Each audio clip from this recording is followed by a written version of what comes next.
श्री गणेशाय नमः। श्री हरि संक्षिप्त ब्रह्म वेवर्त पुराण। श्री कृष्ण जन्म खंड। श्री कृष्ण द्वारा गोकुल का वृतांत पूछे जाने पर उद्धव का उसे कहते हुए राधा की दशा का विशेष रूप से वर्णन करना। श्री कहते हैं,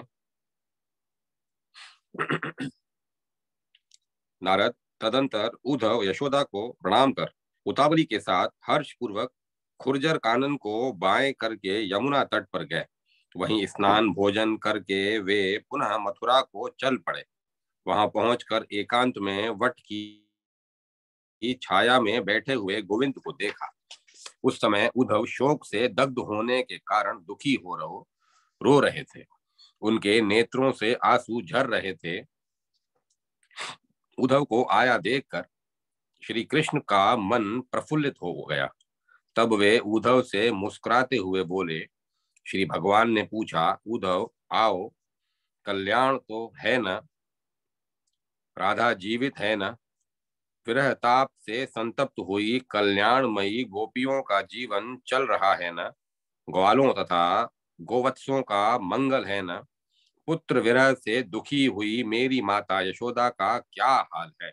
बंधो, यह ठीक ठीक बतलाओ कि तुम्हें देखकर मेरी माता ने क्या कहा, तुमने उसे क्या उत्तर दिया और उसने मेरे लिए क्या कहा है?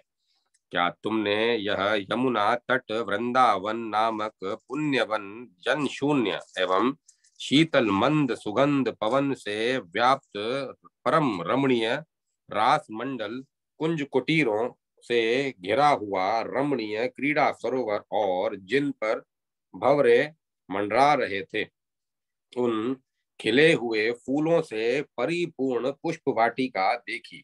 क्या भंडरी वन में अत्यंत सघन छाया वाला एवं बालकों से संयुक्त वट वृक्ष तुम्हें दृष्टि गोचर हुआ? क्या गौओं के गोष्ठ, गोकुल और गो समुदाय देखने को मिला? यदि राधा जीवित है तो तुम्हारे द्वारा देखे जाने पर उसने मेरे लिए क्या संदेशा दिया है? बंधो, वह सारा समाचार मुझे बताओ, क्योंकि मेरा मन स्थिर नहीं है। सभी गोपिकाओं ने क्या कहा है? ग्वाल बालों ने कौन सी बात कही है? मेरे पिता की सी अवस्था वाले वृद्ध गोपों ने क्या संदेशा दिया है? तात बलदेव की माता सती रोहिणी ने क्या कहा है तथा दूसरी प्रिय बंधुओं की पत्नियों ने कौन सी बात कही है? तुम्हें भोजन क्या मिला था? माता यशोदा तथा राधा ने कौन सी अपूर्व वस्तु उपहार में दी है? उन्होंने किस ढंग से बातचीत की है और उनके वचन कैसे मधुर थे? उद्धव गोपियों, शिष्यों शिशुओं, राधा और मेरी माता का क्या मेरे प्रति कैसा प्रेम है? क्या मेरी माता मुझे स्मरण करती है? क्या रोहिणी मुझे याद करती है? क्या मेरे प्रेम विरह से व्याकुल हुई मेरी राधा को मेरा स्मरण रहता है? क्या गोपों और ग्वाल बालों को मेरी याद आती है? क्या मेरे न रहने पर भी ग्वाल बाल भंडरी वन में वट वृक्ष के नीचे क्रीड़ा करते हैं? ब्रह्मा जहाँ ब्राह्मण पत्नियों द्वारा दिए गए अमृतपम अन्न का मैंने नारियों और बालकों के साथ भोग लगाया था, उस अभिष्ट स्थान को तुमने देखा है? इंद्र याग स्थल, श्रेष्ठ गोवर्धन तथा जहाँ ब्रह्मा ने गौओं का अपहरण किया था, उस उत्तम स्थान को देखा है ना? श्री कृष्ण के ये प्रश्न सुनकर उद्धव सनातन भगवान श्री कृष्ण ने यह शोक युक्त तथा मधुरता भरी वाणी बोले। उद्धव ने कहा, नाथ, आपने जिस जिस का नाम लिया है वह सब मैंने इच्छा अनुसार देख लिया और इस भारतवर्ष में अपने जीवन और जन्म को सफल बना लिया। मैंने उस पुण्यमय वृंदावन को भी देख लिया जो भारतवर्ष का सारूप्य है। ब्रजभूमि में उस वृंदावन का सारूप्य परम रमणीय रास मंडल है। उसकी सारभूता गोलोकवासिनी श्रेष्ठ गोपिकाएं हैं। उनकी सारभूता जो परात्परा रासेश्वरी राधा है, उनके भी मैंने दर्शन किए हैं। वे कदली वन के मध्य एकांत में चंदन चर्चित एवं जल युक्त अंकिल भूमि पर बिछे हुए कमल दल की शैया पर अत्यंत खिन्न होकर पड़ी थी। उन्होंने रत्न भरणों को उतार फेंका है। उनका शरीर श्वेत व है। वे एकांत वे अत्यंत मलिन एवं दुर्बल हो गई हैं। आहार छोड़ देने के कारण उनका उदर क्षीण हो गया है। वे क्षण क्षण पर सांस लेती हैं। वहां सखियां निरंतर श्वेत चवर से उनकी सेवा कर रही। अरे, यूं विरह ताप से पीड़िता श्री राधा क्या क्षण भर जीवित रह सकती हैं? अरे, उन्हें तो इसका भी भान नहीं रह गया कि क्या जल है और क्या स्थल है, क्या रात है और क्या दिन है, कौन मनुष्य है और कौन पशु है, तथा कौन अपना है और कौन पराया है।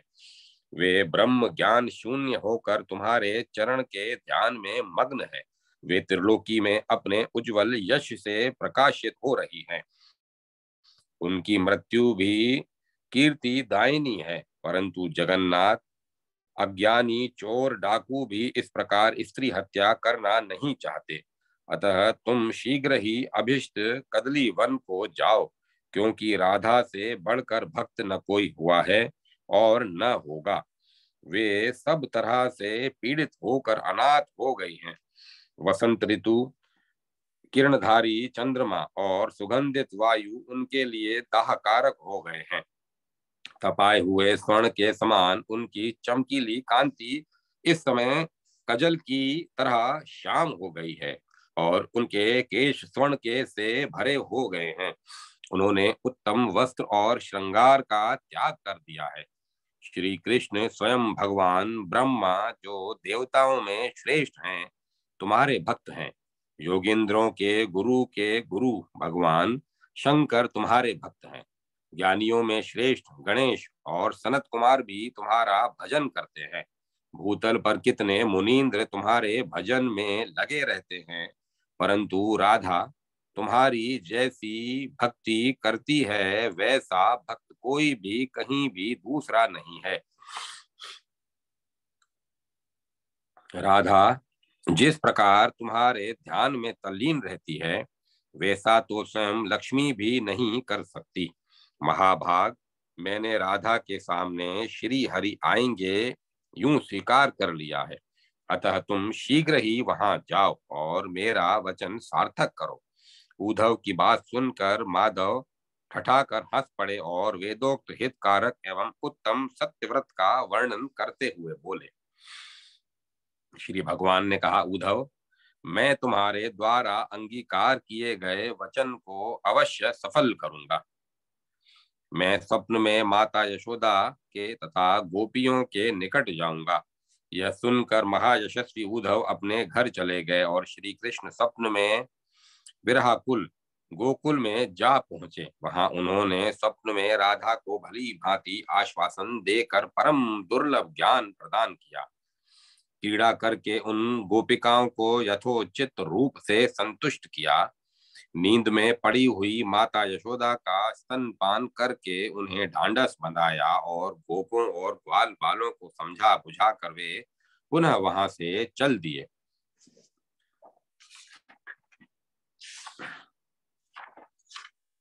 अध्याय 98 समाप्त। गर्ग जी का आगमन और वसुदेव जी से पुत्रों के उपनयन के लिए कहना। उसी प्रसंग में मुनियों और देवताओं का आना, वसुदेव जी द्वारा उनका सत्कार और गणेश जी का अग्र पूजन। श्री नारायण कहते हैं, नारद, इसी समय तपस्वी गर्ग जी, जो सदा संयम में तत्पर रहने वाले और यदुवंशियों के कुल पुरोहित थे, वसुदेव जी के आश्रम पर पधारे। उनके सिर पर जटा थी तथा हाथ में दंड और छत्र सुशोभित थे। वे शुक्ल यज्ञोपवित धारण किए हुए थे। उनके दांत और वस्त्र श्वेत थे तथा वे ब्रह्म तेज से उद्दीप्त हो रहे थे। उन्हें आया देख वसुदेव और देवकी ने सहसा उठकर भक्ति पूर्वक प्रणाम किया और बैठने के लिए रत्न सिंहासन दिया। फिर मधु पर्क काम धेनु और अग्नि शुद्ध वस्त्र प्रदान करके चंदन और पुष्पमाला द्वारा उनकी भक्ति भाव सहित पूजा की। इसके बाद यत्न पूर्वक उन्हें मिष्ठान, उत्तम अन्न और मधुर पिष्टक का भोजन कराया और सुवासित पान का बीड़ा दिया। तदंतर गर्ग जी ने बलदेव सहित श्री कृष्ण को देखकर उन्हें मन ही मन प्रणाम किया और पतिव्रता देवकी तथा वसुदेव जी से कहा। गर्ग जी बोले, वसुदेव, जरा बलराम सहित अपने शुद्धाचारी एवं श्रेष्ठ पुत्र श्री कृष्ण की ओर तो देखो। अब उनकी अवस्था उपनयन संस्कार के योग्य हो गई है, अतः मेरी इस बात पर ध्यान दो। वसुदेव जी ने कहा, गुरु, आप यदुवंशियों के पूज्य देव हैं, अतः उपनयन के योग्य ऐसा शुद्ध एवं शुभ मुहूर्त नियत कीजिए जो सत्पुरुषों के लिए भी प्रशंसनीय हो। गर्ग जी बोले, वसुतुल्य वसुदेव, परसों वह शुभ मुहूर्त है। उस दिन चंद्रमा और तारा अनुकूल हैं। वह दिन सत्पुरुषों को भी मान्य है, अतः उसी मुहूर्त में तुम उपनयन संस्कार कर सकते हो। इसके लिए यत्न पूर्वक सभी सामग्री एकत्रित करो और सभी भाई बंधुओं को निमंत्रण पत्र भी भेज दो। गर्ग जी के वचन सुनकर वसुदेव जी ने सभी जाति बंधुओं के पास मंगल पत्रिका भेज दी। फिर दूध, दही, घी, मधु और गुड़ की छोटी छोटी मनोहर नदियां तैयार कराई और नाना प्रकार के उपहारों की राशि तथा मणि, रत्न, स्वर्ण, मुक्ता, माणिक्य, हीरे, अनेक तरह के आभूषण और वस्त्रों की ढेरियां लगवा दी। इधर भक्त वत्सल श्री कृष्ण ने भी भक्ति पूर्वक देवगणों, मुनिन्द्रों, श्रेष्ठ सिद्धों और भक्तों का मन ही मन स्मरण किया। तदंतर उस शुभ दिन के प्राप्त होने पर वे सभी उपस्थित हुए। मुनि श्रेष्ठ, बांधव, बहुत से नरेश देव कन्याएं, नाग कन्याएं, राजकुमारियां, विद्याधरियां और बाजा बजाने वाले गंधर्व भी आए। ब्राह्मण, भिक्षुक, भट्ट, यति, ब्रह्मचारी, सन्यासी, अवधूत और योगी लोग भी पधारे। उस समय उस शुभ कर्म में स्त्रियों के भाई बंधु अपने बंधुओं और समुदाय नाना का तथा उनके बंधुओं का कुटुंब से सभी सम्मिलित हुए। फिर भीष्म, द्रोण, कर्ण, अश्वत्थामा, द्विजवर, कृपाचार्य, पत्नी और पुत्रों सहित धृतराष्ट्र, हर्ष और शोक से भरी हुई पुत्रों सहित विधवा कुंती तथा विभिन्न देशों में उत्पन्न हुए योग्य राजा और राजकुमार भी आए। नारद, अत्रि, वशिष्ठ, च्यवन, महातपस्वी भारद्वाज, याज्ञवल्क्य, भीम, गार्ग्य, महातपस्वी गर्ग, वत्स, पुत्र सहित धर्म, जोगीश्वर, पराशर, पुलह, पुलस्त्य, अगस्त्य, सोभरी, सनक, सनंदन, तीसरे सनातन, भगवान सनत कुमार, वोडु, पच्शिख, दुर्वासा, अंगिरा, व्यास, व्यास नंदन, शुकदेव, कुशिक, कौशिक, परशुराम, ऋषि श्रृंग, विभाडक, श्रृंगी, वामदेव, गुण के सागर, गौतम, क्रतु, यति, अरुणी, शुक्राचार्य, बृहस्पति, अष्टावक्र, वामन, पारिभद्र, वाल्मीकि, पेल, वैशपायन, प्रचेता, पुरुजीत, भृगु, मरीचि, मधुजीत, प्रजापति, कश्यप, देव माता अदिति, देव दैत्य जननी दिति, सुमंतु, सुभानु, एक कात्यायन, मार्कंडे, लोमश, कपिल, पराशर, पाणिनि, पारियात्र, मुनिवर पारिजात, संवृत, उद्धत, नर, मैं नारायण, विश्वामित्र, शतानंद, जाबली, तेतिर, योगियों और ज्ञानियों के गुरु ब्रह्मंश, भूत, सांदीपनी, उपमन्यु, गौर मुख, मैत्रेय, श्रुतश्रवा, कठ, कच्छ, करत, धर्मज्ञ भारद्वाज, ये सभी मुनि शिष्यों सहित वसुदेव जी के आश्रम पर पधारे। उन्हें आया देखकर वसुदेव जी ने गढ़ की भांति दंड की भांति भूमि पर लेटकर उनकी चरण वंदना की। इसी समय अपने वाहन हंस पर सवार हो प्रसन्न मुख वाले ब्रह्मा रत्न निर्मित विमान पर आरूढ़ हो पार्वती सहित शंकर, स्वयं नंदी, महाकाल, वीरभद्र, सुभद्रक, मणिभद्र, पारिभद्र, कार्तिकेय, गणेश्वर, गजराज, ऐरावत पर बैठे हुए महेंद्र, धर्म, चंद्रमा, सूर्य, कुबेर, वरुण, पवन, अग्नि, संयमिनी, पुरी के स्वामी यम, जयंत, नलकुबर, सभी ग्रह, आठों वसु गणों सहित 11 रुद्र, 12 आदित्य, शेष नाग तथा अनेका अनेक देवगण भी आए। वसुदेव जी ने भक्ति पूर्वक भूमि पर सिर रखकर उन्हें सबकी वंदना की और भक्तिवश मस्तक झुकाकर परम भक्ति के साथ उन ऋषि गणों, देवेंद्रों तथा देवगणों का सत्वन आरंभ किया।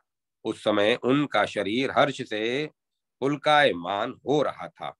वसुदेव जी बोले, जो पर ब्रह्म, परम धाम, परमेश्वर, परात्पर, लोकों के प्रतिपालक, वेदों के उत्पादक, सृष्टि करता, सृष्टि के कारण और सनातन देव हैं, वे स्वयं ब्रह्मा जो देवताओं, मुनीन्द्रों और सिद्धेंद्रों के गुरु हैं, स्वप्न में भी जिनके चरण कमल का क्षण मात्र के लिए दर्शन मिलना परम दुर्लभ है, जिनके स्मरण मात्र से सभी अनिष्ट दूर हो भाग जाते हैं, वे भगवान शिव, जिनके स्मरण से मनुष्य संपूर्ण संकटों से पार होकर कल्याण का भागी हो जाता है।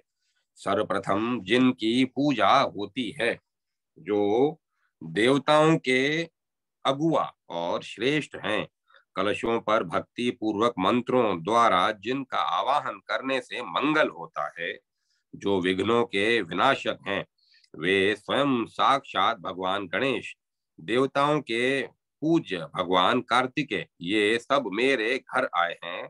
देवताओं की पूजनिया परात्परा सर्वश्रेष्ठ महालक्ष्मी ने भी मेरे गृह में पदार्पण किया है, जो लोकों की आदि रूपणी सर्वशक्ति स्वरूपा मूल प्रकृति ईश्वरी परात्परों में भी परम श्रेष्ठ और पर ब्रह्म स्वरूपणी है। शरत काल में भक्ति पूर्वक जिनके चरणों की समाराधना करके मनुष्य अपना अभिष्ट सिद्ध कर लेता है, जो परमाघा, कृपामयी और कृपा परवश हो भारत भूमि पर आविर्भूत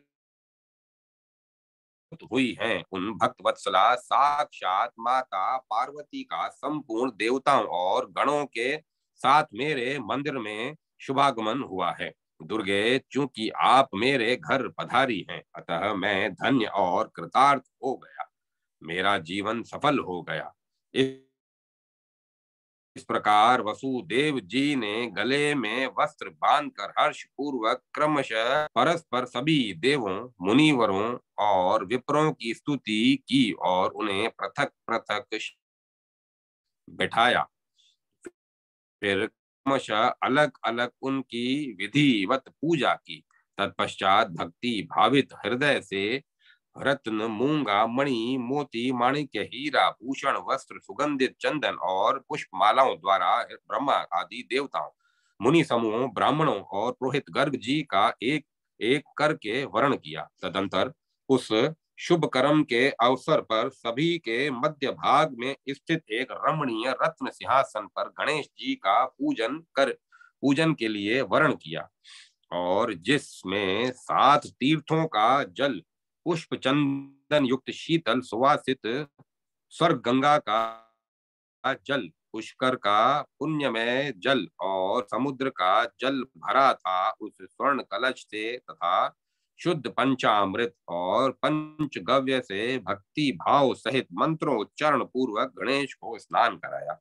फिर अग्नि शुद्ध वस्त्र, रत्नों के आभूषण, पारिजात पुष्पों की माला, गंध, चंदन, पुष्प, रत्नों की माला और अंगूठी निवेदित की। नारद तत्पश्चात जो समस्त देवताओं के अधिपति, शुभ कारक, विघ्नों के विनाशक, शांत, ऐश्वर्यशाली और सनातन है, वे पार्वती नंदन गणेश जी की वसुदेव जी ने स्तुति की। अध्याय 99 समाप्त। अदिति आदि देवियों द्वारा पार्वती का स्वागत सत्कार, वसुदेव जी का देव पूजन आदि मांगलिक कार्य करके बलराम और श्री कृष्ण का उपनयन कराना, तत्पश्चात नंद आदि समागत अभ्यागतों की विदाई और वसुदेव देवकी का अनेक विध वस्तुओं का दान करना।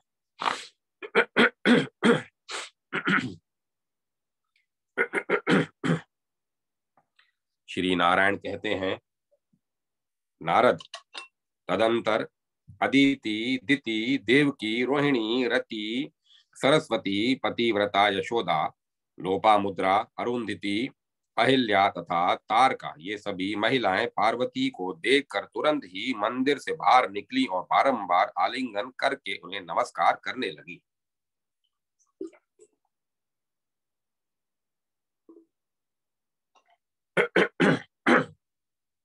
तत्पश्चात परस्पर वार्तालाप करके उन्हें एक रत्न निर्मित महल में प्रवेश कराया।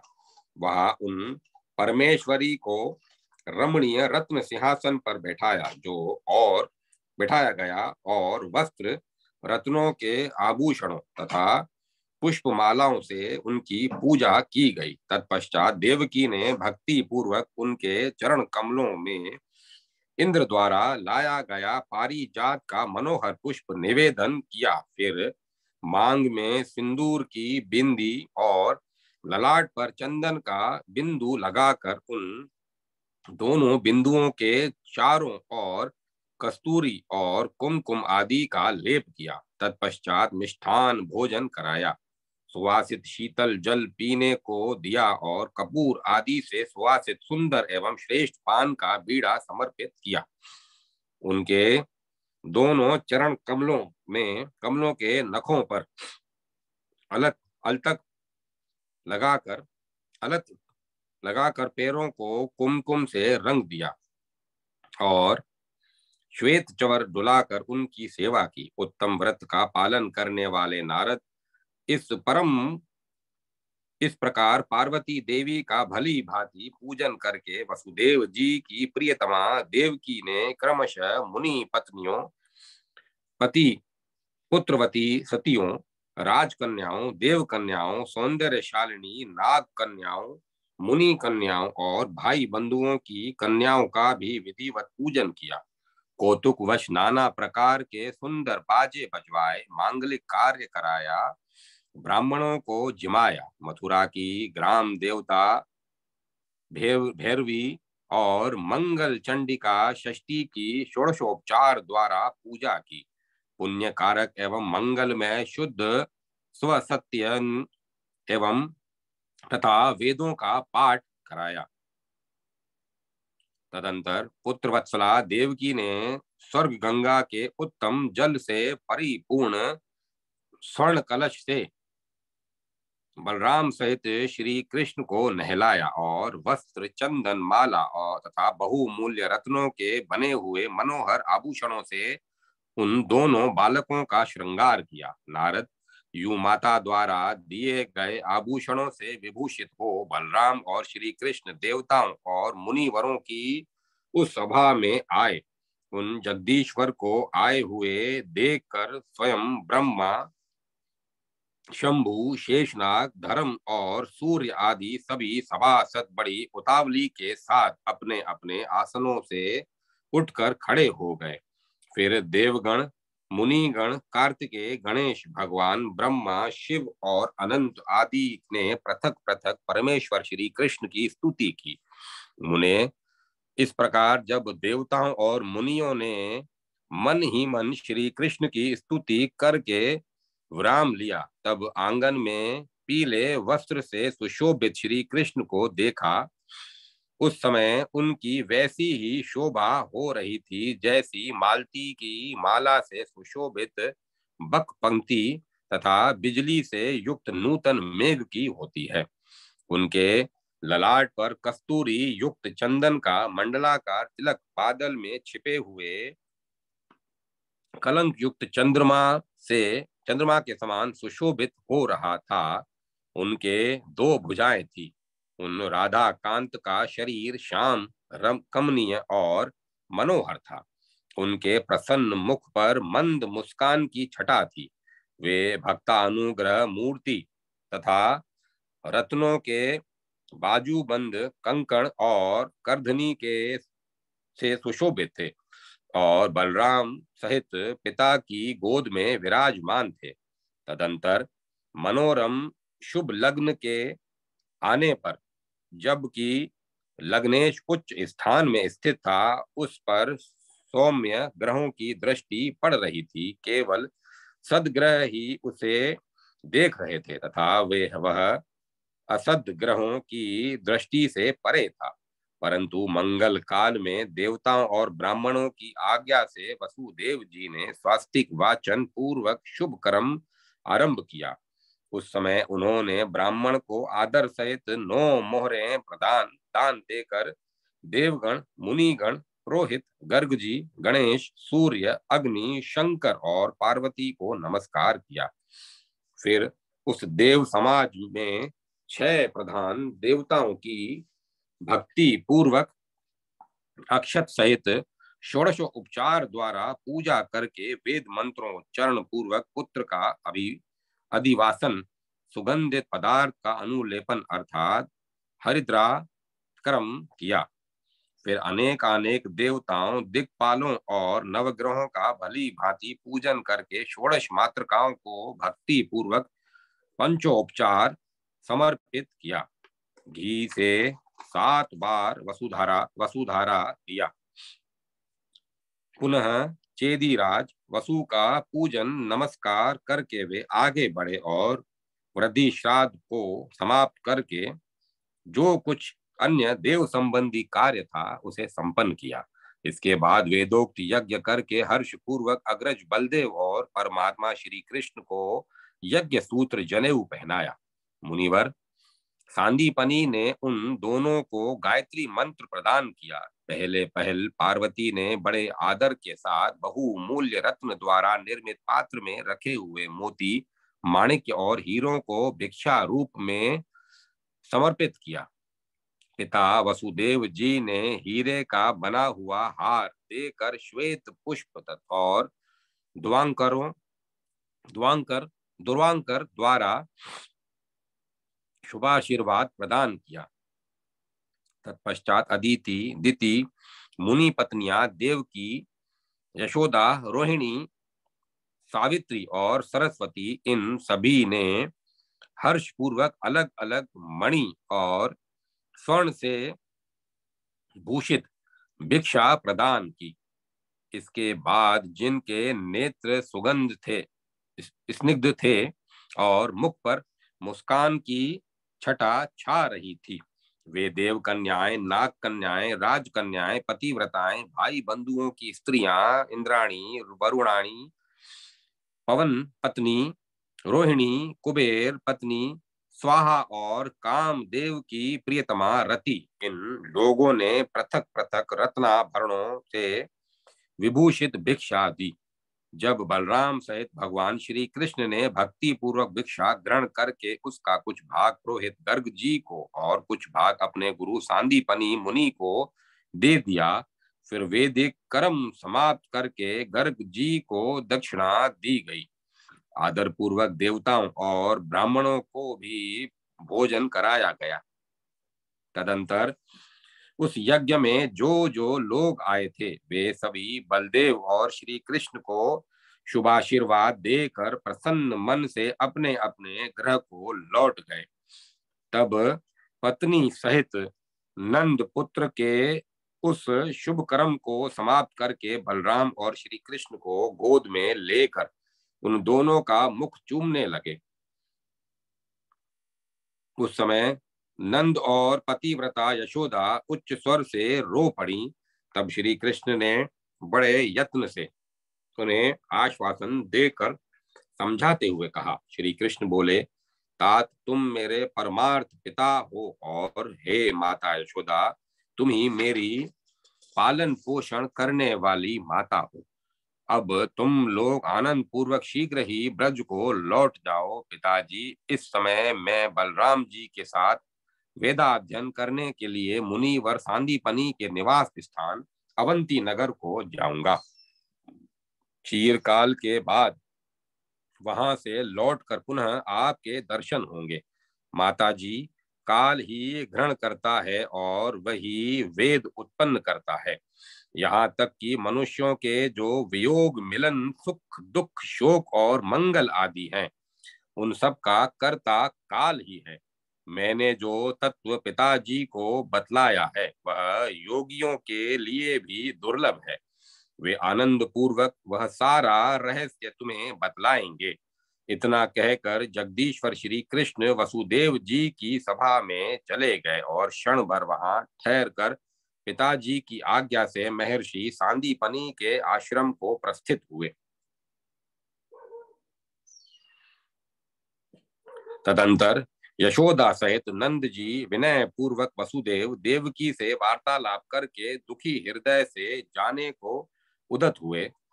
उस समय देवकी ने नंद जी को मुक्तामणि, स्वर्ण, माणिक्य, हीरा, रत्न और अग्नि शुद्ध वस्त्र भेंट किए। वसुदेव जी और श्री कृष्ण ने उन्हें आदर पूर्वक श्वेत अश्व, गजराज, स्वर्ण और उत्तम रथ प्रदान किए। फिर नंद यशोदा के चलने पर बहुत से ब्राह्मण, देवकी आदि प्रमुख महिलाएं, वसुदेव, अक्रूर और उद्धव भी हर्ष पूर्वक उनके पीछे पीछे चले। यमुना के निकट पहुंचकर वे सभी शोक के कारण रोने लगे। फिर परस्पर वार्तालाप करके वे सब के सब अपने अपने घर को चले गए। मुने, तदंतर विधवा कुंती तरह तरह के रत्नों और मणियों की भेंट पाकर वसुदेव जी की आज्ञा से पुत्रों सहित आनंद पूर्वक अपने गृह को प्रस्थित हुए। इधर वसुदेव और देवकी ने पुत्र के कल्याण के लिए अनेक प्रकार के रत्न, मणि, वस्त्र, सोना, चांदी, मोतियों और हीरों के हार, अमृत तुल्य मिष्ठान भट्ट ब्राह्मणों को आदर पूर्वक हर्षपूर्ण मन से समर्पित किए। फिर यत्न पूर्वक महो उत्सव मनाया गया, जिसमें वेद पाठ, हरि नाम संकीर्तन और ब्राह्मणों को भोजन कराया गया। इसके बाद जाति भाइयों को यथोचित रूप से मनोहर मणि, माणिक्य, मोती और वस्त्र पुरस्कार रूप में दिए। अध्याय 101 पूर्ण। बलराम सहित श्री कृष्ण का विद्या पढ़ने के लिए महर्षि सांदीपनि के निकट जाना। गुरु और गुरु पत्नी द्वारा उनका स्वागत और विद्या अध्ययन के पश्चात गुरु दक्षिणा के रूप में गुरु के मृतक पुत्र को उन्हें वापस देकर घर लौटना। श्री नारायण कहते हैं, नारद, श्री कृष्ण ने बलराम के साथ हर्ष पूर्वक सांदीपनि के गृह जाकर अपने उन गुरुदेव तथा पतिव्रता गुरु पत्नी को नमस्कार किया और उन्हें भेंट रूप में रत्न एवं मणि समर्पित की। तत्पश्चात उनसे शुभाशीर्वाद लेकर वे श्री हरि उन गुरुदेव से यथोचित वचन बोले। श्री कृष्ण ने कहा, विप्रवर, आपसे अपनी अभिष्ट विद्या प्राप्त करूंगा, ऐसी मेरी लालसा है। अतः शुभ मुहूर्त निश्चय करके मुझे यथोचित रूप से विद्या अध्ययन कराइए। तब ओम, बहुत अच्छा, यूं कहकर मुनिवर सांदीपनि ने हर्ष पूर्वक मधु, पर्क, प्राशन, गौ, वस्त्र और चंदन द्वारा उनका आदर सत्कार किया, मिष्ठान भोजन कराया, सुवासित पान का बीड़ा दिया, मधुर वार्तालाप किया और उन परमेश्वर का सत्वन करते हुए सांदीपनी बोले, भक्तों के प्राण वल्लभ तुम परब्रह्म परम धाम परमेश्वर परात्पर स्वेच्छा में स्वयं ज्योति निर्लिप्त अद्वितीय निरंकुश भक्तों के एकमात्र स्वामी, भक्तों के इष्ट देव, भक्ता अनुग्रह मूर्ति और भक्तों का मनोरथ पूर्ण करने के लिए कल्पतरु हो। ब्रह्मा शिव और शेष तुम्हारी वंदना करते हैं। तुम पृथ्वी का भार हरण करने के लिए इस भूतल पर मायावश बाल रूप में अवतीर्ण हुए हो और माया से ही भूपाल बने हो। योगी लोग जिसे सनातन ब्रह्म ज्योति जानते हैं, भक्तगण अपने हृदय में जिस ज्योति का हर्ष पूर्वक ध्यान करते हैं, जिनके दो भुजाएं हैं, हाथ में मुरली सुशोभित है, सर्वांग में चंदन का अनुलेप लगा हुआ है, जिनका सुंदर श्याम रूप है, जो मंद मुस्कान युक्त भक्त वत्सल पीतांबरधारी वनमाला विभूषित और लीला कटाक्षों से कामदेव को उपहासपद एवं मूर्छित कर देने वाले हैं, जिनका चरण कमल अलतक के उत्पत्ति स्थान की भांति अत्यंत शोभायमान है और शरीर कौस्तुभ मणि से उद्भासित हो रहा है, जिनकी मनोहर दिव्य मूर्ति है, जो हर्षवश मंद मंद मुस्कुरा रहे हैं, जिनका सुंदर वेश है, देवगण जिनकी स्तुति करते हैं, जो देवों के देव जगदीश्वर त्रिलोकी को मोहित करने वाले सर्वश्रेष्ठ करोड़ों काम देवों की सी कांति वाले कमनीय ईश्वर सहित स्वयं ईश्वर अमूल्य रत्नों के बने हुए भूषणों से विभूषित श्रेष्ठ सर्वोत्तम वरदाता, वरदाताओं के इष्ट देव और चारों वेदों तथा कारणों के भी कारण है। वहीं तुम लीलावश पढ़ने के लिए मेरे प्रिय स्थान पर आए हो। तुम तो स्वात्मा में रमण करने वाले सर्वव्यापी एवं परिपूर्णतम हो, अतः तुम्हारे विद्या अध्ययन रमण गमन और युद्ध आदि सभी कार्य लोक शिक्षा के लिए हैं। तत्पश्चात गुरु पत्नी बोली, प्रभो, आज मेरा जन्म जीवन पातिव्रत्य और तपोवन का वास सफल हो गया। मैंने जिस हाथ से तुम्हें इच्छित अन्न प्रदान किया है, वह मेरा दाहिना हाथ सफल हो गया। जो आश्रम तीर्थपाद भगवान के चरण से चिन्हित है, वह तीर्थ से भी बढ़कर है। उनकी चरण रज से ग्रह पावन और आंगन उत्तम हो जाते हैं। तुम्हारा चरण कमल हम दोनों के जन्म मरण का निवारक है, क्योंकि दुख शोक भोग रोग जन्म कर्म भूख प्यास आदि तभी तक कष्टप्रद होते हैं, जब तक तुम्हारे चरण कमल का दर्शन और भजन नहीं होता। हे भगवान, तुम काल के भी काल, सृष्टिकर्ता ब्रह्मा और संहारक शिव के भी ईश्वर तथा माया मोह के विनाशक हो। कृपानाथ, मुझ पर कृपा करो। इतना कहते कहते गुरु पत्नी के नेत्रों में आंसू छलक आए। वे पुनः श्री कृष्ण को अपनी गोद में लेकर प्रेम पूर्वक देवकी की तरह अपना स्तन पिलाने लगी। तब श्री कृष्ण ने कहा, माता, तुम मुझ बालक की स्तुति कैसे कर रही हो, क्योंकि मैं तो तुम्हारा दुधमुहा बच्चा हूँ। अच्छा, अब तुम इस प्राकृतिक मिथ्या नश्वर शरीर को त्याग कर और जन्म मृत्यु एवं बुढ़ापे का हरण करने वाले निर्मल देह को धारण करके अपने पति देव के साथ अभिष्ट गोलोक में जाओ। यूं कहकर श्री कृष्ण ने एक ही महीने में परम भक्ति के साथ मुनिवर सांदीपनी से चारों वेदों का अध्ययन करके पूर्व काल में मरे हुए उनके पुत्र को वापस लाकर उन्हें समर्पित कर दिया। फिर लाखों लाखों मणि रत्न हीरे मोती माणिक्य त्रिलोक्य दुर्लभ वस्तु वस्त्र हार, अंगूठियां और सोने की मोहरें दक्षिणा में दी। तत्पश्चात स्त्री के सर्वांग में पहनने योग्य अमूल्य रत्नों के बने हुए आभूषण और अग्नि शुद्ध श्रेष्ठ वस्त्र गुरुपत्नी को प्रदान किए। तदंतर मुनि वह सब अपने पुत्र को देकर स्वयं पत्नी के साथ अमूल्य रत्न निर्मित रथ पर सवार हो उत्तम गोलोक को चले गए। उस अद्भुत दृश्य को देखकर श्री कृष्ण हर्ष पूर्वक अपने गृह को लौट गए। नारद, इस प्रकार ब्राह्मण देव भगवान श्री कृष्ण के चरित्र को श्रवण करो। यह स्तोत्र महान पुण्यदायक है।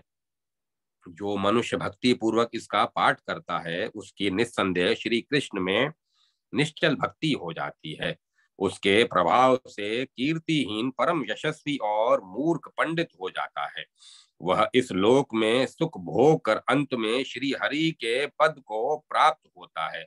वहां उसे नित्य श्री हरि की दासता सुलभ रहती है। इसमें तनिक भी संशय नहीं है। अध्याय 102 पूर्ण।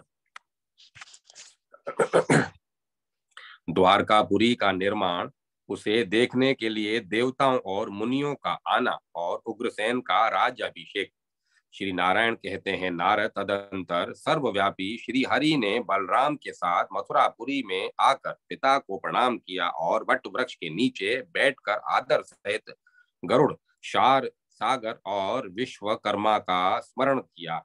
वहां उन्होंने गोपवेश का परित्याग करके राजसी वेश धारण कर लिया। इसी बीच करोड़ों सूर्यों के समान प्रकाशमान श्रेष्ठ सुदर्शन चक्र स्वयं ही श्री कृष्ण के पास आया।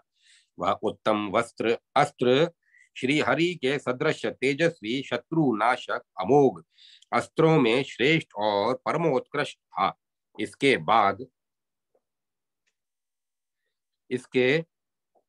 बाद रत्न निर्मित विमान को आगे कर कर गरुड़ शिष्यों सहित विश्वकर्मा तथा कांपता हुआ समुद्र श्री हरि के सन्निकट आया।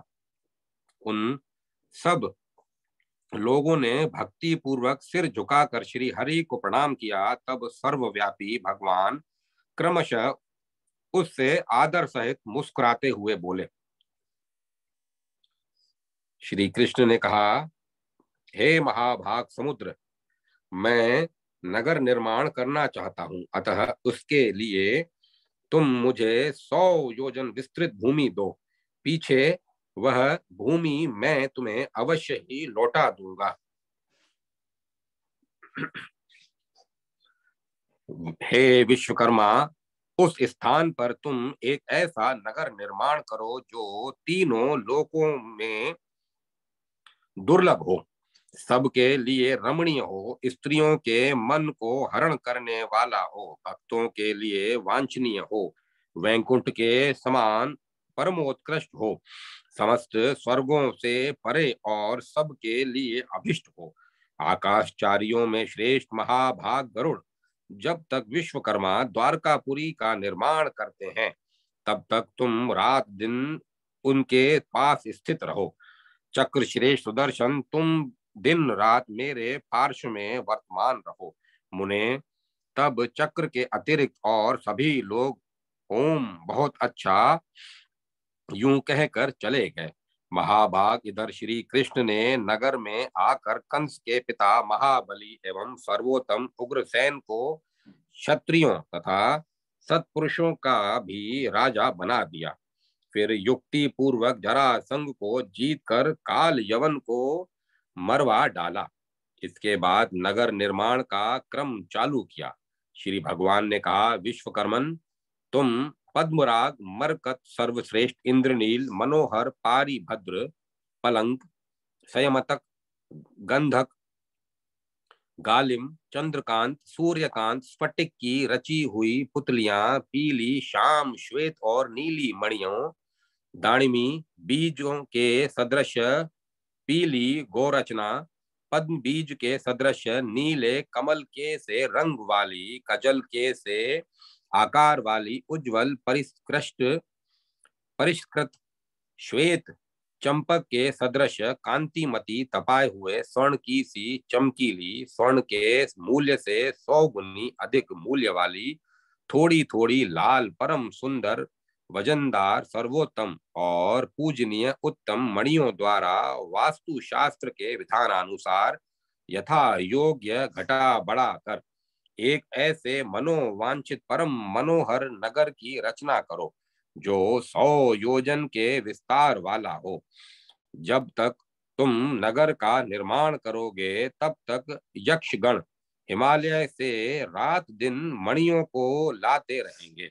कुबेर की प्रेरणा से आए हुए 7 लाख यक्ष शंकर द्वारा भेजे हुए 1 लाख बेताल और 1 लाख कुष्मांड तथा गिरिराज नंदिनी द्वारा नियुक्त किए हुए दानव और ब्रह्म राक्षस तुम्हारे सहायक बने रहेंगे।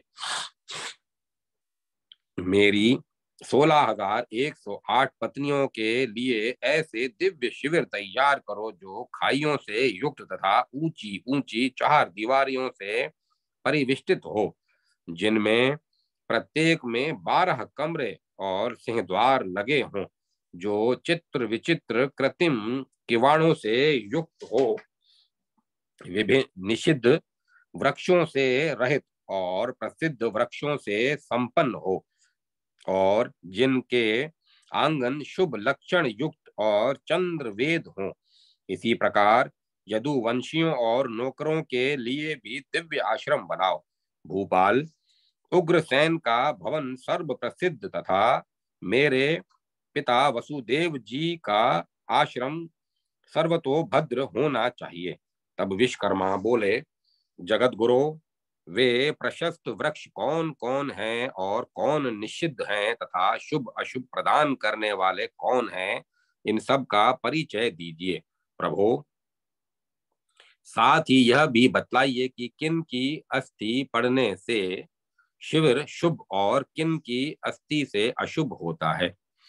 शिविर की किस दिशा में जल मंगल कारक और किस दिशा में अमांगलिक होता है,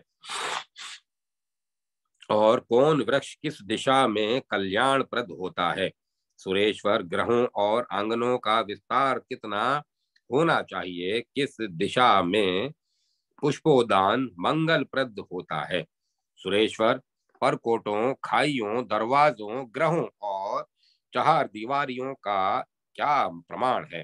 प्रभु, शिविर निर्माण में किस किस वृक्ष की लकड़ी प्रशस्त मानी गई है और किन वृक्षों के काष्ठ अमंगल जनक होते हैं, यह सब मुझे बतलाने की कृपा कीजिए। श्री भगवान ने कहा, देव शिल्पिन, ग्रस्तों के आश्रम में नारियल का वृक्ष धन प्रदान करने वाला होता है। वही वृक्ष यदि शिविर के ईशान कोण अथवा पूर्व दिशा में हो तो पुत्रप्रद होता है। वह मनोहर वृक्ष राज सर्वत्र मंगल का दाता होता है। यदि पूर्व दिशा में आम का वृक्ष हो तो वह मनुष्यों को संपत्ति प्रदान करता है और सर्वत्र शुभदायक होता है। बैल, कटहल, जम्बिरी, नींबू तथा बेर के वृक्ष पूर्व दिशा में संतानदायक, दक्षिण में धनदाता और तथा सर्वत्र संपत्ति प्रद होते हैं। इनसे ग्रस्त की उत्पत्ति होती है। जामुन, अनार, केला तथा आमला के वृक्ष पूर्व में बंधुप्रद तथा दक्षिण में मित्र की वृद्धि करने वाले होते हैं और सर्वत्र शुभदायक होते हैं। सुवाक दक्षिण में धन पुत्र शुभप्रद, पश्चिम में हर्षदायक और ईशान कोण में तथा सर्वत्र सुखद होता है। भूतल पर चंपा का वृक्ष शुद्ध तथा सर्वत्र मंगल कारक होता है। लोकी, कुम्हड़ा, आयम्बू, पलाश, खजूर और करकटी के वृक्ष शिविर के मंगलप्रद होते हैं। विश्वकर्मन, बैल और बैंगन के पौधे भी शुभदायक होते हैं। सारी फलवती लताएं निश्चय ही सर्वत्र शुभदायिनी होती हैं। शिल्पिन, इस प्रकार प्रशस्त वृक्षों का वर्णन कर दिया गया। अब निषिद्ध का वर्णन सुनो। नगर अथवा शिविर के वन्य वृक्ष का नगर अथवा शिविर में वन्य वृक्ष का रहना निषिद्ध है। शिविर में वट वृक्ष का रहना ठीक नहीं है, क्योंकि उससे सदा चोर का भय लगा रहता है। किंतु नगर में उसका रहना उत्तम है, क्योंकि उसके दर्शन से पुण्य होता है। नगर, गांव और शिविर में सेमल के वृक्ष का रहना सर्वथा निषिद्ध है। वह सदा राजाओं को दुख देता रहता है। हे देवशिल्पी, इमली का वृक्ष नगरों और गांवों में तो प्रशस्त है, परंतु शिविर में उसका रहना ठीक नहीं है। वह विद्या बुद्धि का विनाशक तथा सदा दुखदायक होता है। उससे निश्चय ही प्रजा और धन की हानि होती है। अतः विद्वान को उचित है कि यत्न पूर्वक उसका परित्याग कर दे। खजूर और कांटेदार वृक्ष भी शिविर में नहीं रहने चाहिए, क्योंकि वे विद्या और बुद्धि को नष्ट कर देने वाले होते हैं। अतः उनसे दूर रहना ही ठीक है। गांवों और नगरों में चना आदि अन्नों के पेड़ मंगलप्रद होते हैं। गांव, नगर और शिविर में गन्ने का वृक्ष सदा शुभदायक होता है। अशोक, सिरिस और कदम्ब शुभप्रद होते हैं। हल्दी, अदरक, हरित की, आमल की, ये गांवों तथा नगरों में सदा शुभदायिनी तथा कल्याणकारिणी होती है। वास्तु भूमि में स्थापन करने वालों के लिए गज की अस्थि शुभदायिनी और उच्चेश्वा के वंशज घोड़ों की हड्डी कल्याणकारिणी होती है। इसके अतिरिक्त अन्य पशुओं की अस्थि शुभ कारक नहीं होती, वह विनाश का कारण होती है। वानरों, मनुष्यों, गधों, गौओं, कुत्तों, सियारों और बिलावों की हड्डी अमंगल कारणी होती है। शिविर के पूर्व, पश्चिम, उत्तर और ईशान कोण में जल का रहना उत्तम है। इनके अतिरिक्त अन्य दिशाओं में अशुभ होता है। शिल्पिन, बुद्धिमान पुरुष को चाहिए कि जिसकी लंबाई चौड़ाई समान हो ऐसा घर न बनावे, क्योंकि चौकोर ग्रह में वास करना ग्रस्तों के धन का नाश होता है। घर की परिमित लंबाई चौड़ाई में पृथक पृथक दो का भाग देने से यदि शेष शून्य रहित हो तो शुभ, अन्यथा शून्य शेष आने पर वह घर मनुष्यों के लिए शून्यप्रद होता है। ग्रहों की चौड़ाई में पश्चिम से 2 हाथ पूर्व और लंबाई में दक्षिण से 3 हाथ हटकर घर का तथा परकोटे का द्वार रखना शुभदायक होता है। मध्य भाग में दरवाजा नहीं बनाना चाहिए, क्योंकि वह कुछ काम बेश में भी रखने पर शुभ कारक होता है। चौकोर घर चंद्र वेद होने पर मंगलप्रद होता है, परंतु मंगलप्रद ग्रह भी सूर्य वेद होने पर अमंगल कारक हो जाता है। इसी प्रकार सूर्य वेद आंगन भी अमंगलदायक होता है। घर के भीतर लगाई हुई तुलसी मनुष्यों के लिए कल्याणकारिणी, धन पुत्र प्रदान करने वाली, पुण्यदायिनी तथा हरि भक्ति प्रदान करने वाली होती है। प्रातः काल तुलसी का दर्शन करने से स्वर्ण दान का फल प्राप्त होता है।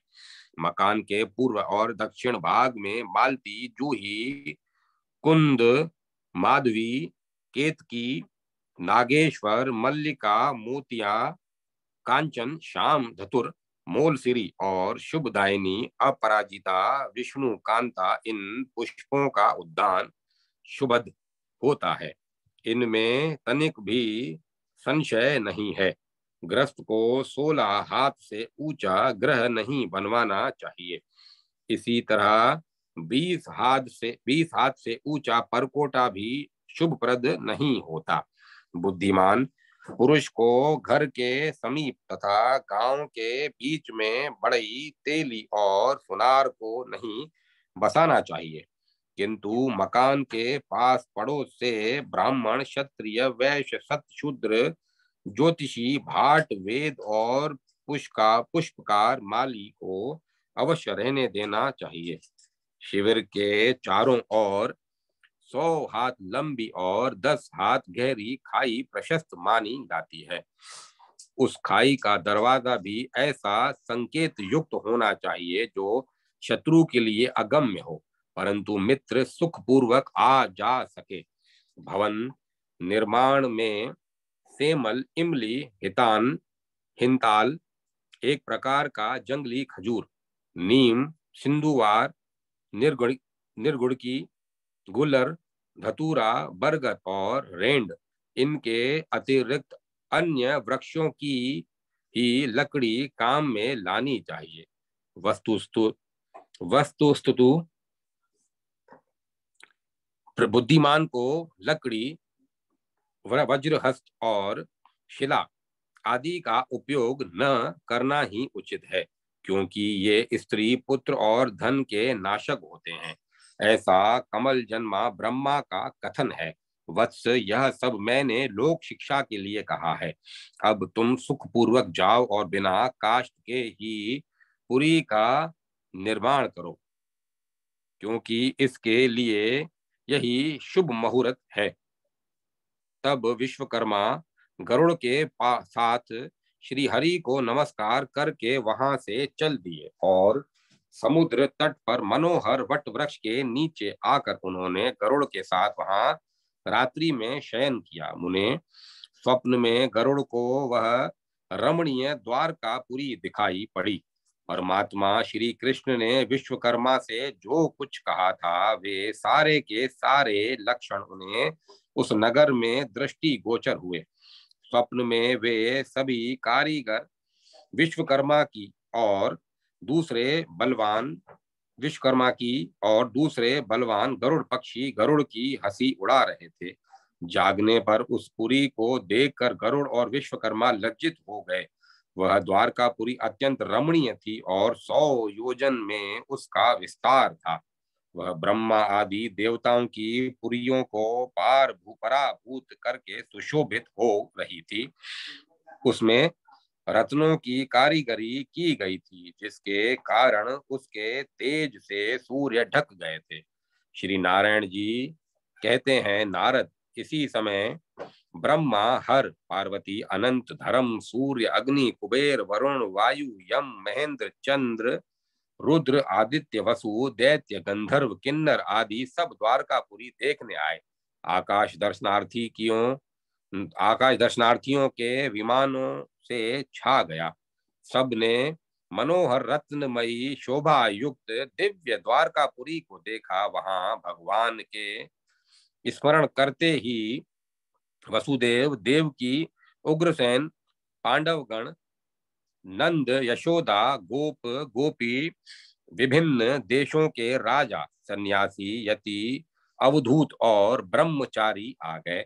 पंचवर्षीय दिगंबर चारों सनकादि मुनि, दुर्वासा, कश्यप, वाल्मीकि, गौतम, बृहस्पति, शुक्र, भारद्वाज, अंगिरा, प्रचेता, पुलत्स्य, अगस्त्य, कुलः, क्रतु, भृगु, मरीचि, शतानंद, ऋषि श्रृंग, विभाड़क, पाणिनि, कात्यायन, याज्ञवल्क्य, शुक, पराशर, च्यवन, गर्ग, सौबरी, गालव, लोमश, मार्कंडेय, वामदेव, जेगीश्व, सांदीपनि, वोडु, पंचशिख, मैं नारायण, नर, विश्वामित्र, जरात्कारु, आस्तिक, परशुराम, वात्स्य, संव्रत, उथत, जैमिनी, पैल, सुमंत, व्यास, कपिल, श्रृंगी, उपमन्यु, गौर, मुख, कच्छ, द्रोण, अश्वत्थामा, कृपाचार्य आदि अपने असंख्य शिष्यों सहित पधारे तथा भीष्म, कर्ण, शकुनी, भ्राताओं सहित दुर्योधन आदि सब आए। उग्रसेन आदि ने उन सब का स्वागत सत्कार किया। देवताओं और मुनियों का स्वागत सत्कार करने पर उन लोगों ने उग्रसेन आदि को विविध उपहार दिए। तदंतर ब्राह्मणों को मणि, रत्न और वस्त्र आदि दान किए गए। उग्रसेन का राज्याभिषेक हुआ और सब लोग परमानंदित होकर अपने अपने घर लौट गए। अध्याय 103 104 पूर्ण। अब मैं कथा को विराम देता हूँ।